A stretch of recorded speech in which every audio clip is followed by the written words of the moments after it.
जन हितैषी। टीआरपी नहीं भरोसा आपका। भारत के दौरे पर आए जर्मनी के चांसलर ओलाफ स्कोल्ज से आज पीएम मोदी की मुलाकात हुई है। पीएम मोदी ने गर्मजोशी से ओलाफ स्कोल्ज का स्वागत किया है। दोनों के बीच कई अहम मुद्दों पर द्विपक्षीय बैठक भी हुई। बैठक के बाद पीएम मोदी ने अपने संबोधन में कहा कि उन्हें इस बात की खुशी है कि उन्हें पिछले 2 वर्षों में तीसरी बार जर्मनी के चांसलर का भारत में स्वागत करने का अवसर मिला है। पीएम मोदी ने कहा कि 2 सालों में हमारी रणनीतिक साझेदारी में उत्साहजनक प्रगति हुई है। रक्षा, technology, energy, green and sustainable development जैसे क्षेत्रों में बढ़ता सहयोग आपसी विश्वास का प्रतीक बना है। पीएम मोदी ने यूक्रेन और पश्चिम एशिया में चल रहे संघर्ष पर चिंता भी जाहिर की है। साथ ही ये कहा है कि भारत का हमेशा से ये माना रहा है कि युद्ध से समस्याओं का समाधान नहीं हो सकता और भारत शांति बहाली के लिए हर संभव योगदान देने के लिए तैयार है। योर एक्सेलेंसी चांसलर सोल्ज, दोनों देशों के डेलीगेट्स, मीडिया के साथियों, नमस्कार, गुटेन टाग।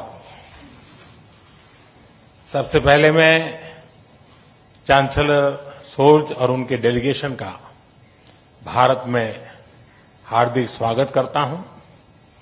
मुझे खुशी है कि पिछले 2 वर्षों में हमें तीसरी बार भारत में आपका स्वागत करने का अवसर मिला है। भारत और जर्मनी की स्ट्रेटेजिक पार्टनरशिप की व्यापकता का अनुमान आप पिछले 2-3 दिन की गतिविधियों से लगा सकते हैं। आज सुबह हमें जर्मनी के एशिया पैसिफिक बिजनेस जगत की कॉन्फ्रेंस को संबोधित करने का अवसर मिला। मेरे तीसरे कार्यकाल की पहली आईजीसी मीटिंग अभी कुछ देर पहले संपन्न हुई है। अभी हम सीईओ फोरम की बैठक से आ रहे हैं।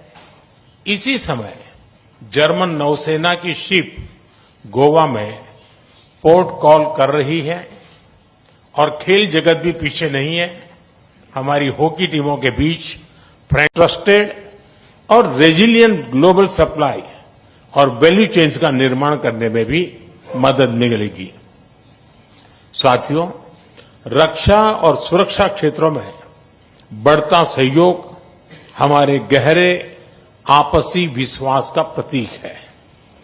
क्लासिफाइड इंफॉर्मेशन के एक्सचेंज पर बनी सहमति इस दिशा में एक नया कदम है।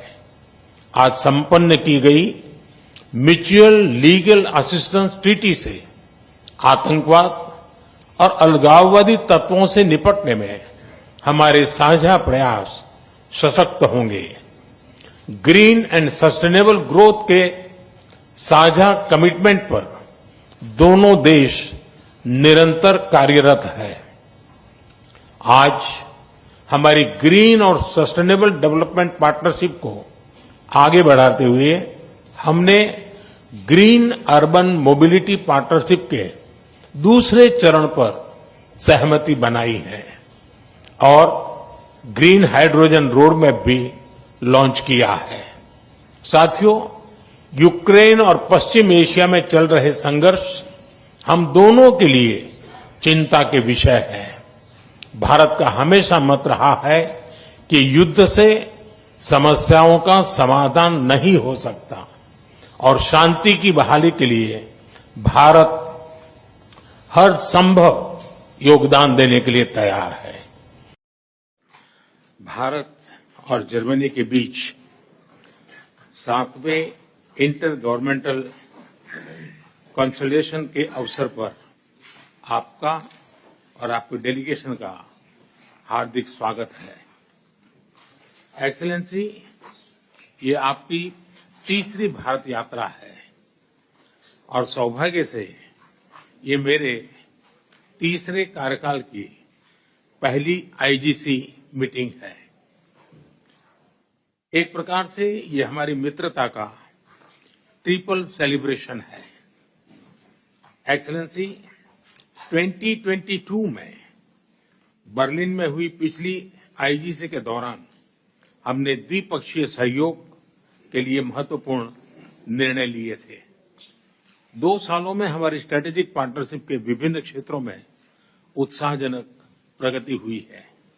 रक्षा, technology, energy, green and sustainable development जैसे क्षेत्रों में बढ़ता सहयोग आपसी विश्वास का प्रतीक बना है। साथियों, पीपल टू पीपल कनेक्ट हमारे संबंधों का अहम स्तंभ है। आज हमने स्किलिंग और वोकेशनल एजुकेशन में मिलकर काम करने का निर्णय लिया है। आईआईटी चेन्नई और ड्रेसडेन विश्वविद्यालय में भी समझौता संपन्न हुआ है, जिससे हमारे स्टूडेंट्स ड्यूअल डिग्री का लाभ उठा पाएंगे। भारत की युवा शक्ति जर्मनी की प्रगति और समृद्धि में योगदान दे रही है। हम जर्मनी द्वारा भारत के लिए जारी की गई स्किल्ड लेबर स्ट्रेटेजी का स्वागत करते हैं। मुझे विश्वास है कि हमारे युवा टैलेंट पूल को जर्मनी के विकास में योगदान देने के बेहतर अवसर मिलेंगे। भारतीय टैलेंट की कैपेसिटी और कैपेबिलिटी में इस विश्वास के लिए मैं चांसलर शोल्ज का अभिनंदन करता हूं।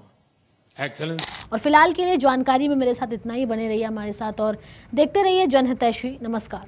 अगर आपको हमारी वीडियो अच्छी लगी हो तो इसे लाइक और शेयर करना ना भूलें। हमारे चैनल को सब्सक्राइब और फॉलो करना भी ना भूलें। देखते रहिए जनहितैषी नेशनल, ताकि देश और दुनिया की हर खबर से रह सकें बाखबर।